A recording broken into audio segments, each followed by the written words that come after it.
सगरमाथा आरोही दावा टासी शेर्पाको आत्मकथात्मक पुस्तक शेर्पा शनिबार काठमाडौँमा एक समारोहका बीच सार्वजनिक भएको छ। रक्षा मन्त्री मानवीर राईले पुस्तकको विमोचन गरेका थिए। सन् 2014 अप्रिल 18मा सगरमाथामा आएको भीषण हिम पहिरोमा 16 जना पर्वतारोहण पथ प्रदर्शकको ज्यान गएको थियो। त्यही कालीलाग्दो घटनामा जीवित बचेका शेर्पाले आफ्नो अनुभव र जीवन यात्रालाई पुस्तकमा समेटेका हुन्। मलाई धेरै जनाले चाहिँ तपाईको शेर्पा नै किन छान्नुभयो भन्ने कुरा पनि आयो। आज शेर्पा नामक किताबको विमोचन गर्दाखेरि चाहिँ यसको कम्प्लिट पेरिफेरीमा चाहिँ कार्यक्रमभित्र आज हामी एउटा म एकजना हिमाली बेगमा हुर्केको छोरा। अघि हाम्रो उद्घोषकज्यूले चाहिँ भन्नुभयो कि 11 वर्षको उमेरदेखि चाहिँ पर्यटन क्षेत्रमा लागेको भन्दै गर्दा अवश्य पनि म 11 वर्षको उमेरदेखि चाहिँ पर्यटन क्षेत्रमा लागेको थिएँ। तर त्यो बिचमा उतार चढावहरू धेरै भए। सुख दुःखको त्यो सबैजनाले भोग्ने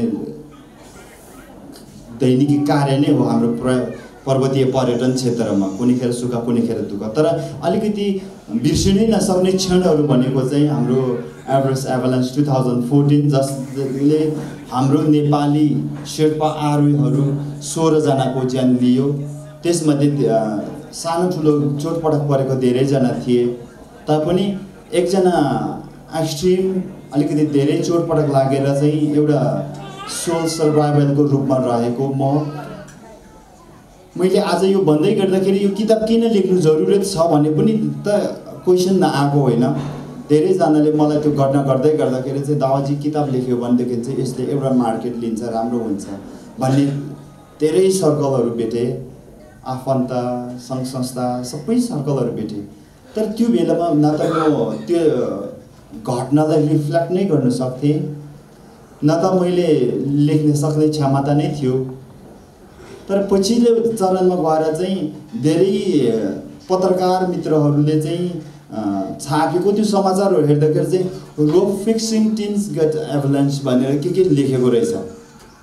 जबकि हामी सबै आरोहीहरूले बुझ्नुपर्ने कुरा चाहिँ रोप फिक्सिङ टिम भन्दै गर्दाखेरि चाहिँ हिमाल चढ्ने एक्सपिडिसन अर्गनाइजर भन्दा साइडमा राखेर चाहिँ त्यो कुम्भ आइसबलतिर ढोडी टाङ्गले म सम्मान गर्छु। तर एक्सपिडिसन कुनै पनि टिमले चाहिँ इन्हान्स गरेर दे आर माई क्रू भनेर चाहिँ लिएको देखिँदैन। त्यो कारणले गर्दाखेरि चाहिँ काहीँ न काहीँबाट यो सामाजिक सञ्जाल, यो मिडिया अथवादेखि चाहिँ यो समाचारले चाहिँ मलाई पनि त्यो यो एउटा कुनै पनि कम्पनीमा जोइन भएर चाहिँ विदेशीको सेवा भएर चाहिँ सामान बोकेर चाहिँ माथि सब्मिट गर्दाखेरि चाहिँ मलाई पनि फिक्सिङ टिममा मात्रै राखेर चाहिँ अलिकति अलग गरेको हो कि म आफूलाई फिल भयो। त्यसपछिबाट मैले चाहिँ अब चाहिँ किताब लेख्नुपर्छ, यो सत्यता मैले बताउनुपर्छ भनेर सुरु गरेँ। तर त्यो भन्दै गर्दाखेरि यस्तो बिर्सिसकेको कुरालाई कसले पढ्छ र भन्ने कुरा नि मैले के सोचेँ भने अब जेसुकै होस्, जसले जे भने पनि मेरो आफ्नो कहानीलाई चाहिँ एउटा पानामा उतारेर राख्छु ताकि मैले भोगेको कुराहरू चाहिँ युवा पिँढीले चाहिँ त्यसबाट एउटा आफ्नो एनर्जीको बाटो लियोस्।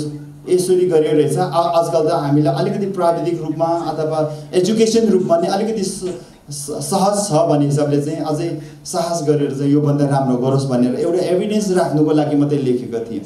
पुस्तक विमोचन समारोहमा चर्चित विमान चालक विजय लामा, पर्यटन व्यवसायी आङ छिरिङ शेर्पा लगायतको उपस्थिति थियो। लेखक शेर्पाले पुस्तक बिक्रीबाट प्राप्त हुने 30% रकम परोपकारी कार्यमा दान गर्ने घोषणा गरेका छन्। यो कदमले उनको सामाजिक उत्तरदायित्वप्रतिको प्रतिबद्धता पनि झल्काएको छ। दावा टासी शेर्पा 11 वर्षको उमेरदेखि नै पर्वतारोहणमा संलग्न छन्। उनले सगरमाथा लगायतका विभिन्न हिमालको सफल आरोहण गरिसकेका छन्। सन् 2014को हिम पहिरोले उनको जीवनमा गहिरो प्रभाव पारेको थियो। उक्त घटनाको स्मरण र आफ्नो सङ्घर्षको कथालाई उनले शेर्पा मार्फत व्यक्त गरेका छन्। पुस्तकमा उनले पर्वतारोहणको जोखिम, शेर्पा समुदायको योगदान र आफ्नो जीवनका आरोह अवरोहलाई जीवन्त रूपमा प्रस्तुत गरेका छन्। पुस्तकले शेर्पा समुदायको जीवन, संस्कृति र पर्वतारोहणको क्षेत्रमा उनीहरूको अपरिहार्य भूमिकालाई उजागर गरेको छ। समारोहमा सहभागीहरूले दावाको साहस र लेखनको प्रशंसा गरेका छन्। यो पुस्तक एउटा कोष्य ढुङ्गाको रूपमा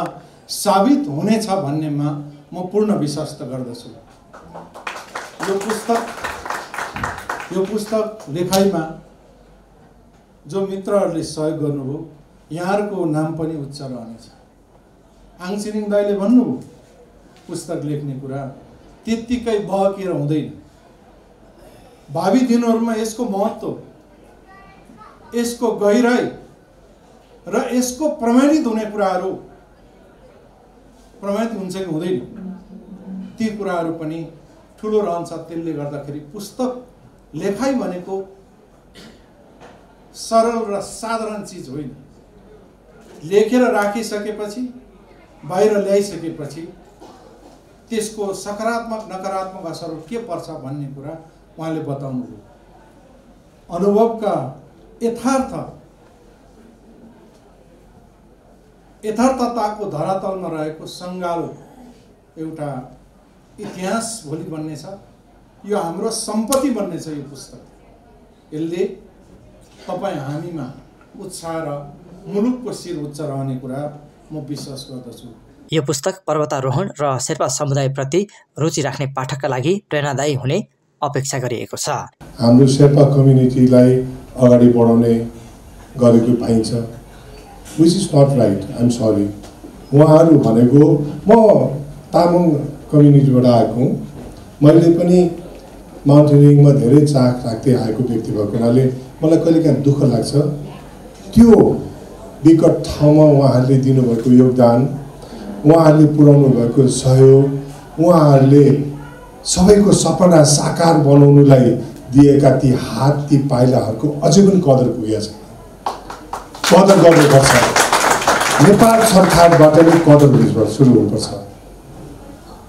किनकि जहिले हामीले सरकार अथवा पार्टीहरूको दोहोरी मात्रै सुन्ने गरेका छौँ, तर यस्तो राम्रो काम भएको कुराहरूलाई पनि हामीले उजागर गर्नुपर्छ।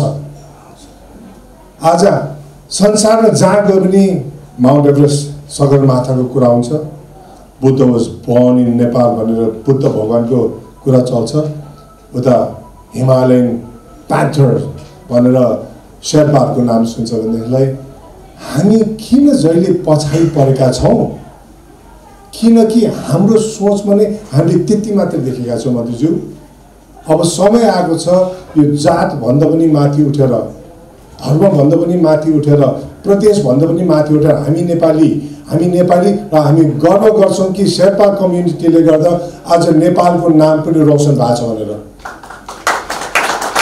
लेखक शेर्पाले पुस्तक लेखनको उद्देश्य आफ्नो अनुभव मात्र नभई शेर्पा समुदायको कथा विश्व सामु पुर्याउनु रहेको बताए। पुस्तकले पर्वतारोहणको क्षेत्रमा शेर्पाहरूको योगदानलाई सम्मान गर्ने र उनीहरूको जीवनलाई नजिकबाट बुझ्ने अवसर प्रदान गर्ने विश्वास गरिएको छ।